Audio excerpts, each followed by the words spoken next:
માતાજી મિત્રો, પુષ્પાની રસોઈમાં તમારું સ્વાગત છે। આજે આપણે એક નવી જ રીતે ખમણ ઢોકળા બનાવવાના છે। તેના માટે 2 વાટકી મેં ચણાનો લોટ લીધો છે।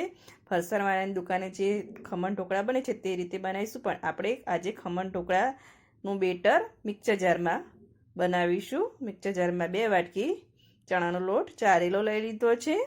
મસાલા કરીશું, તેમાં સ્વાદ અનુસાર મીઠું લઈ લઈશું। 2 થી 3 ચમચી જેટલી આપણે ખાંડ લેવાની છે અને અડધી ચમચીથી પણ ઓછી આપણે હળદર લઈશું, લાઈટ કલર માટે જ।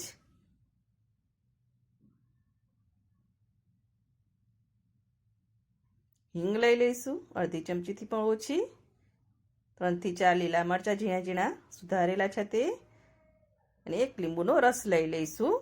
લીંબુના રસની જગ્યાએ તમે લીંબુના ફૂલ પણ લઈ શકો છો। 4-5 દાણા લઈ લેવાના। હવે 2 વાટકી ચણાનો લોટ છે તો આપણે 1 વાટકી પાણી એડ કરીશું। પરફેક્ટ મેજરમેન્ટથી આજે આપણે ખમણ ઢોકળા બનાવીશું। હવે એને પીસી લેવાનું છે। પીસીને રેડી થઈ ગયું છે આપણું બેટર। જો આ રીતે ચમચામાં પડે એવું બેટર બનાવવાનું છે। બનીને રેડી છે, તેને એક બાઉલમાં લઈ લઈશું। હવે ઢોકળા ઠંડા થાય તો પણ સોફ્ટ રહે તેના માટે 2 થી 3 ચમચી જેટલું આપણે તેલ લઈ લઈશું। તેલને સરસ બેટરમાં આપણે મિક્સ કરી દેવાનું છે, તેને ફેટી દઈશું। બેટરને ફેટી દીધું છે। બેટરને ફેટશું એટલે થોડો કલર એનો લાઇટ થાય છે। જો બેટરની થિકનેસ આવી હોવી જોઈએ। આ બેટરને આપણે 10 મિનિટ માટે રેસ્ટ આલીશું, જેથી ચણાનો લોટ સરસ સેટ થઈ જાય। ત્યાં સુધી આપણે સ્ટીમર ગરમ કરવા મૂકી દઈશું। મેં એક થાળી લીધી છે, સ્ટીલની થાળીમાં જ આપણે આજે ખમણ ઢોકળા બનાવીશું। તેને તેલથી ગ્રીસ કરી લઈશું પહેલાં, અને આ થાળીને આપણે સ્ટીમરમાં ગરમ થવા મૂકી દઈશું। ગ્રીસ કરી દીધી છે। એ 10 મિનિટ જેવું થઈ ગયું છે આપણું બેટરને ચેક કરી લઈશું। આ સ્ટેજ ઉપર જો તમારું બેટર થીક થઈ જાય તો 2 ચમચી જેટલું પાણી એડ કરી દેવાનું। જો પતલું રહે તો તમારે 2 ચમચી જેટલું ચણાનો લોટ એડ કરવાનો। આપણું બેટર પરફેક્ટ છે। હવે ઈનોનું પેકેટ લઈ લઈશું, લેમન ફ્લેવરનું આવે છે તે જ લેવાનું છે। 1 પેકેટ આખું આપણે અંદર એડ કરી દઈશું। તેનાથી રિઝલ્ટ બહુ સરસ આવે છે। તમે એકવાર ઈનોથી ખમણ ઢોકળા બનાવજો। 2 ચમચી જેટલું પાણી એડ કરીશું। હવે એક જ ધારું આપણે સતત તેને ફેટી દઈશું, જેથી હવાના કણ ભરાય અને આપણા ખમણ ઢોકળા એકદમ પોચા અને જાળીદાર બને।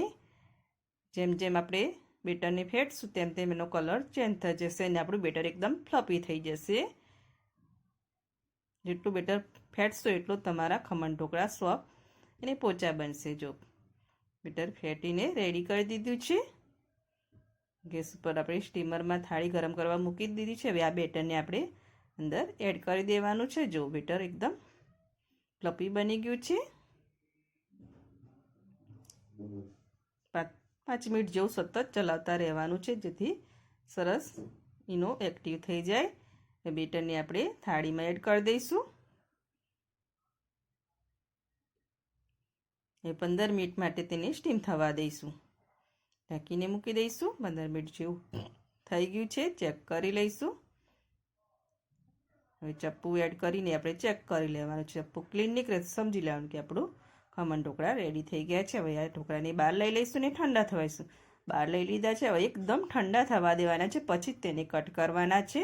એકદમ ઠંડા થઈ ગયા છે। જો કિનારીઓથી પણ ખુલવા માંડ્યા છે। હવે આ ડીશને અડધી ચપ્પાથી ક્લીન કરીને તેને એક પ્લેટમાં લઈ લઈશું। એકદમ જાળીદાર અને પોચા પોચા આપણા ખમણ ઢોકળા બનીને રેડી થઈ ગયા છે। હવે તેને કટ કરી લેવાના છે। કટ કરી લઈશું।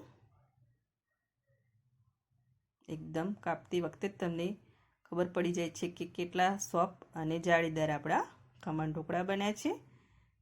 હું તમને બતાવું, એકદમ જાળીદાર અને એકદમ પોચા પોચા આપણા ખમણ ઢોકળા બનીને રેડી થઈ ગયા છે।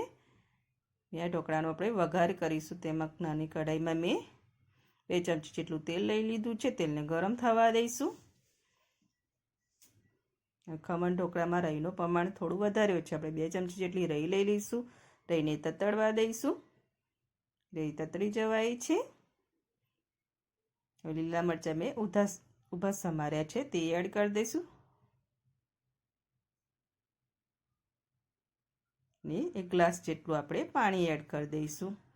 ગેસની આંચ સ્લો જ રાખીશું. પાણી એડ કરીને આપણે થોડું સ્વાદ અનુસાર મીઠું લઈ લઈશું. અને 2 ચમચી જેટલી ખાંડ લઈ લઈશું કે આપણે ઢોકળાના બેટરમાં પણ ખાંડ એડ કરી છે તે પ્રમાણે આપણે ખાંડ એડ કરવાની છે પાણીમાં. હવે પાણીના 1 થી 2 ઉભરા લઈ દેવાના છે. 1 થી 2 ઉભરા સરસ આવી ગયા છે આપણા પાણીના.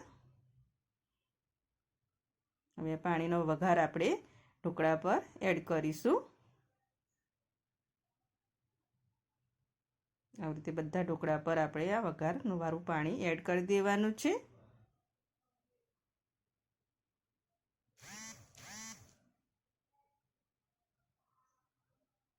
એડ કરી દીધું. હવે કોથમીરના પાન લઈ લઈશું. બનીને રેડી થઈ ગયા છે. ઝટપટ બની જતા એવા ખમણ ઢોકળા. તમે એકવાર જરૂરથી બનાવજો. અને જો તમને મારી આ રેસીપી ગમતી હોય તો મારા વિડીયોને લાઇક કરજો, સબસ્ક્રાઈબ કરજો અને બેલ આઇકન જરૂરથી દબાવજો. એકદમ ટેસ્ટી એવા ખમણ ઢોકળા બનીને રેડી છે. એકદમ નવી જ રીતે બનાવ્યા છે.